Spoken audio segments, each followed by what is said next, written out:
All right, welcome to this definitive explainer on 1,000 years of British criminal history. If you're prepping for your GCSEs, you are absolutely in the right place. Here's the plan. We're going to master the absolute essentials across 4 key eras: medieval England, early modern England, the 18th and 19th centuries, and modern Britain. Let's get straight into it. Part 1. Medieval England, from the year 1000 to roughly 1500. So the biggest game changer in this early era? Without a doubt, the Norman conquest. Take a look at that middle marker right there, 1066. King William I rocks up and completely upends the system. You see, facing massive opposition from his new English subjects, he had to assert control, and fast. This triggered an aggressive top-down transformation in law enforcement. But before we dive into all those changes, we need to establish a major historical continuity, something that stays the same.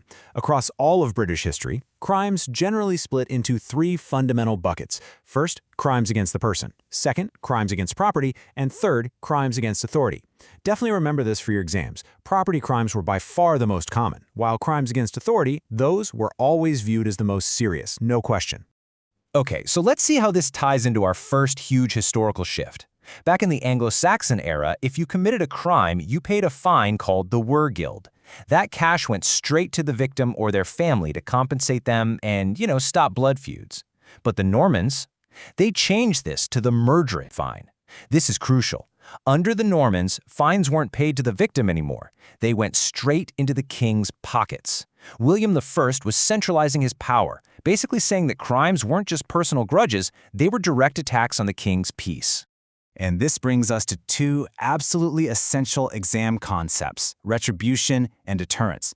So retribution is all about exacting vengeance that fits the crime. Think of those old Anglo-Saxon blood feuds, right? An eye for an eye.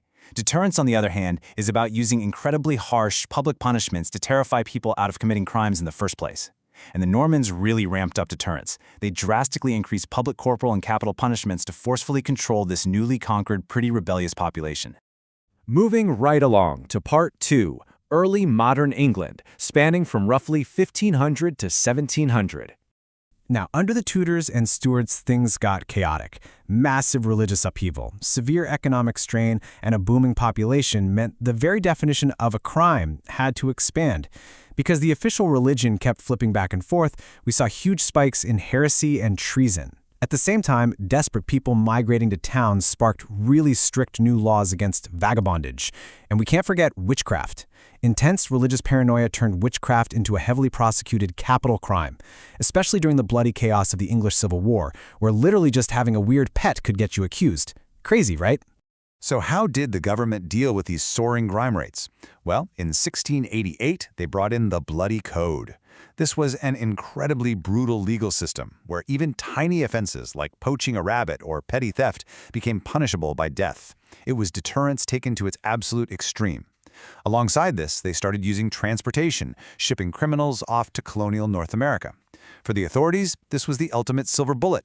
It protected society, delivered harsh retribution, and acted as a massive deterrent, all in one go. All right, Part 3, the 18th and 19th centuries, from 1700 to 1900. This entire era was fundamentally transformed by the Industrial Revolution. If you trace the timeline, you see a fascinating shift in what people cared about. By 1735, witchcraft is actually decriminalized, largely thanks to the rise of modern science. But look what takes its place. Massive, highly coordinated social crimes. Gangs like the Hawkhurst gang became wildly wealthy from smuggling, and they were directly supported by everyday folks who just hated paying the government's high taxes. So why did crime skyrocket so aggressively during this time? There are 3 core socioeconomic reasons you absolutely need to nail for your exams. Number 1, the government had a laissez-faire or hands-off policy, meaning they just didn't take an active role in protecting people. Number 2, industrialization. Machines were wiping out traditional home-based jobs, plunging people into extreme poverty and forcing them into survival crimes. And number 3, overcrowded urbanization. People were packed into these brand new, filthy industrial towns with terrible living conditions. To put that urbanization into perspective, the shift was staggering. In 1750, only about 15% of the population lived in towns. But by 1900, that number skyrocketed to 85%. This massive demographic shift completely destroyed those old, tight-knit rural communities. Suddenly, in these crowded, smog-filled cities, criminals had total anonymity. It was just so much easier to vanish into the sprawl, which allowed professional criminal gangs to really thrive. Faced with this massive crime wave, the extreme deterrence of the Bloody Code fell completely flat. Public executions actually just became cheap entertainment for the crowds. And juries? They actively refused to convict petty thieves because they felt the death penalty was just too inhumane for stealing a loaf of bread. The crucial turning point here is a major shift in public attitude. The focus finally moved away from pure retribution and over toward rehabilitation. Reformers like Robert Peel started championing the creation of the Metropolitan Police and a modern prison system, places like Pentonville, which were actually designed to reform criminals rather than just punishing them. Which brings us to Part 4, Modern Britain, from 1900 right up to the present day. Rapid globalization and the total explosion of digital technology have basically forced our modern legal system to constantly adapt.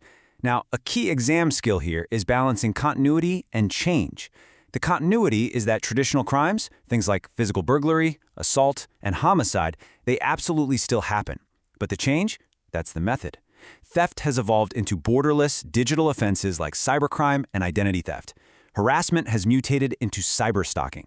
The spirit of the crime remains exactly the same, but the medium is entirely new. Because of this, the very definition of crime has had to expand massively since 1900. Think about it. The mass use of cars led to the 1930 Road Traffic Act, which created entirely new driving offenses like speeding and drunk driving. On top of that, modern society's shifting values have reshaped the law. A growing awareness of social inequality led to the Crime and Disorder Act of 1998, which legally defined and punished race and hate crimes. Today, we're even prosecuting environmental crimes and insanely complex global financial crimes, all reflecting what we value as a modern society. Well, we have just rapidly covered 1,000 years of history. So let's wrap this up with a quick active recall challenge. Take a look at this authentic GCSE question. Explain one way in which the definition of crime has expanded since 1900. Think back to how the invention of the car, the internet, or even changing social values forced lawmakers to write brand new laws. As you prep for your exams, lock that answer in. And leave yourself with this thought. With the rapid rise of AI and virtual reality today, what wild new behaviors are we going to be forced to criminalize in the next 100 years? Thanks so much for joining this explainer, and good luck with your revision.